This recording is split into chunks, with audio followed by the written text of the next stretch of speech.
Thank you, Madam Chair. Ranking Member Schmidt, thank you both for the terrific job you're doing with this very important subcommittee, and welcome to each of the witnesses.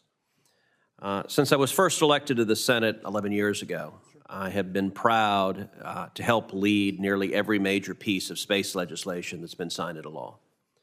Just last year, as part of my NASA Authorization Act, which I led alongside Senator Sinema, Senator Wicker, and Senator Cantwell, that legislation was included in the CHIPS and Sciences Act, securing, among other things, an extension of the International Space Station to 2030. I'm especially proud that Texas is at the forefront of American leadership in space. From NASA's Johnson Space Center in Houston, home to our astronaut corps and mission control, to the myriad of commercial space companies across the state, including SpaceX and Blue Origin, who are both here today, the road to the final frontier runs through Texas. But we can't rest on our laurels. As the pace of commercial space activity has picked up, our regulatory system has started to strain and is now showing serious cracks. Some of our witnesses have hit on this point today, but it's worth noting that if the system breaks and the commercial space industry grinds to a halt, the risk is far more substantial than a few billionaires losing their ability to take joyrides in space.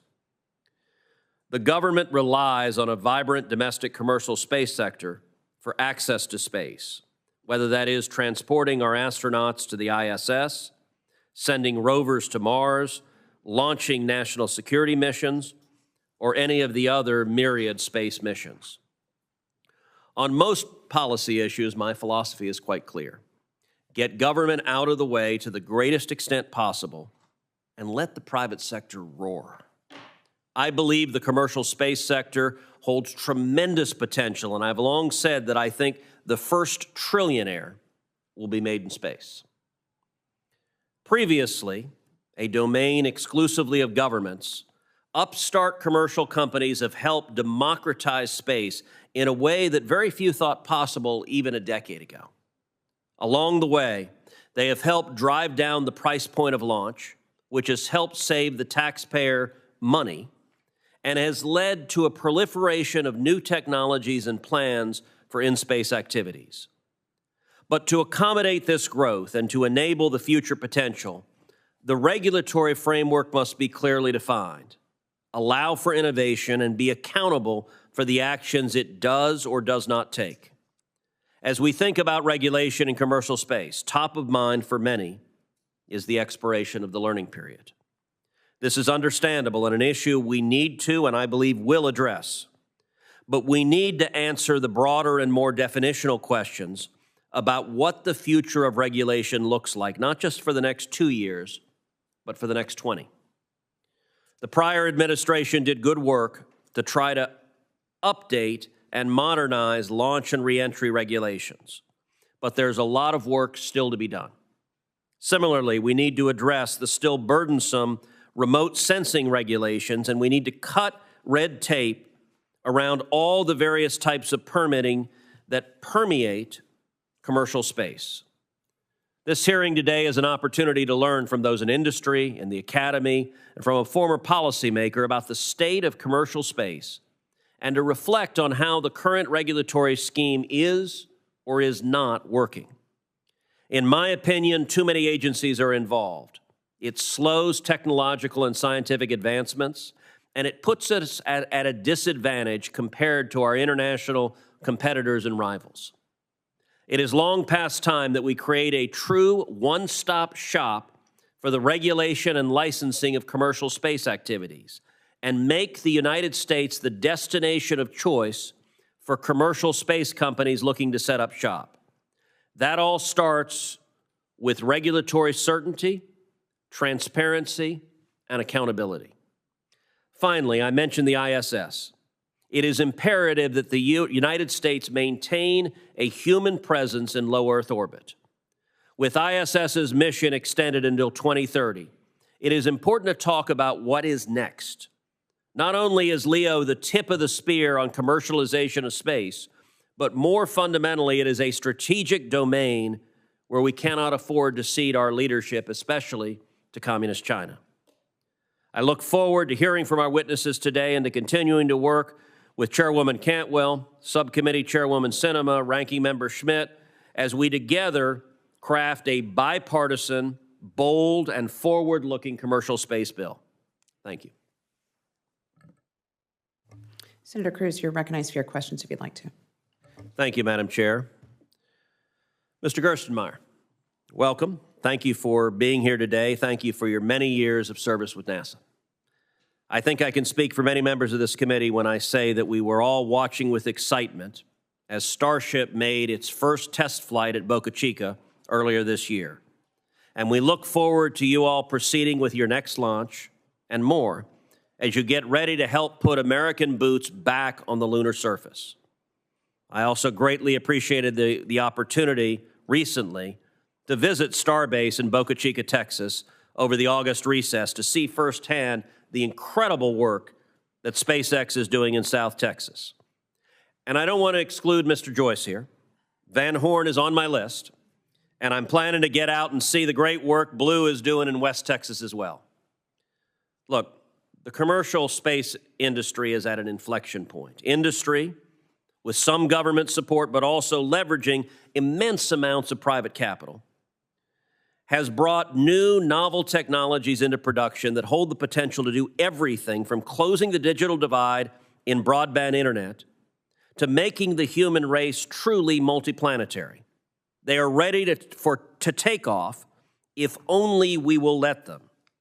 Now, Mr. Gerstenmaier, you have extensive experience with space vehicle development and space operations. I want to ask you what may seem like a simplistic question, but it gets at something you raised in your testimony.